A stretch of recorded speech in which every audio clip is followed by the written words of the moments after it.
Welcome to the Rogers Kakasungura YouTube channel. A big thank you for the support you're granting this platform. We are having a new generational change, a generation that wants to see a leadership that is committed in upholding the rule of law, a leadership that is committed at respecting people's democracy, a leadership that respects the young people, a leadership that is free of dictatorship, a leadership that understands all power belongs to the people. And those countries that have a working constitution, like the Republic of Kenya, we are told all sovereign power belongs to the people.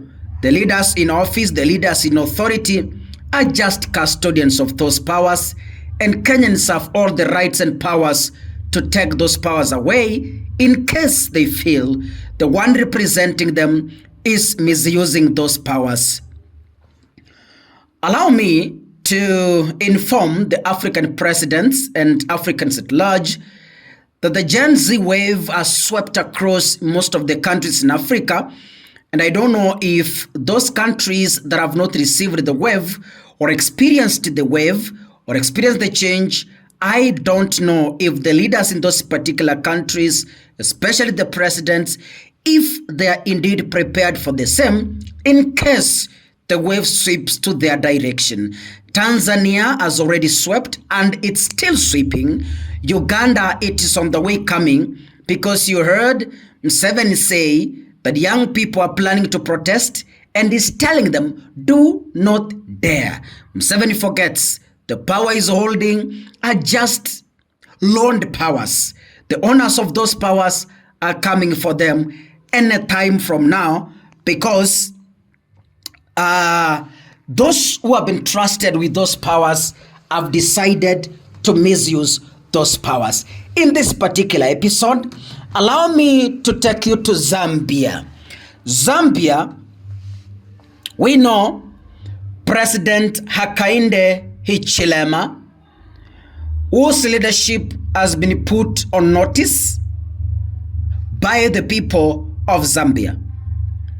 The recent news report and confirm that there is an incident that occurred involving the current sitting Zambian president, President Hakainde Hichilema, who had his event disrupted by stone throwing from the young people.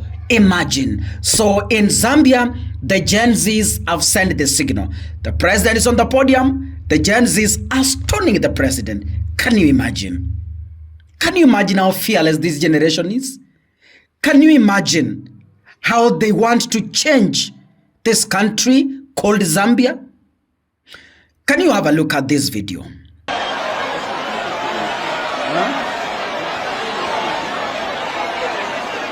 That wing for them quiet. Please put on my way.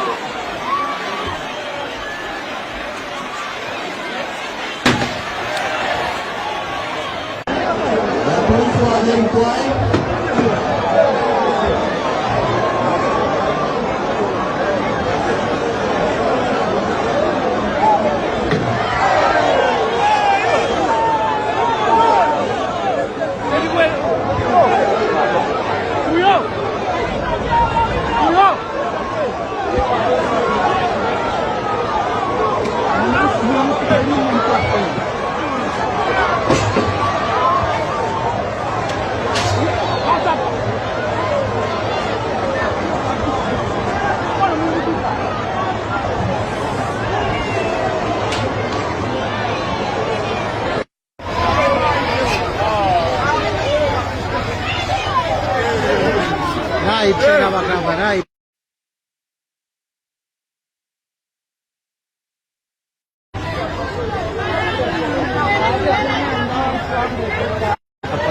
What exactly happened in that video? After watching that video, you see Hakainde taking shields. Not even the guns were able to help him. Not even the military, who some African president believe in, was able to rescue him at that particular environment. We see the president taking cover and afraid of his people because the people are tired of his leadership. On the November 8, 2025, as per the local news reporting, it says President Hichilema was forced to abandon an address at the Chiwempala market in Chingola after a group of individuals started chanting and throwing stones toward the podium. The chants were chanting against him and saying that his regime has come to an end and people are ready to take their powers back because they believe Hakainde is misusing those powers. The youths reportedly were anchored by the government decision to restrict illegal mining activities in the area. In Tanzania, the dictatorial government shut down internet and restricted the Gen Zs from accessing social media. In Kenya, there is what we call the new cybercrime law. If Ruto is not careful, and I warn him from this platform, that cybercrime law is going to eat his 2027 presidential bid. Take it to the bank or leave it. That is the sad truth about it. Kama Ruto hatakuwa careful, kama William Ruto hatachunga, the cybercrime law that is being pushed by the Gen Zs and some lobby groups is going to swallow him raw. If I was William Ruto, I could have taken a back on pushing for the law. William Ruto pushed the 2024 finance bill. You understand where it landed him. He thought he was all powerful, but you can remember where it landed him. Police are said to have arrested some suspects in connection with the riot and arson which saw irate mob set fire to a police vehicle, the presidential holding tent, and other property. Imagine the fearless Gen Zs, after stoning Hichilema and scaring him, Hichilema was evacuated and the young people marched forward. They touched a police vehicle. They touched a presidential holding tent.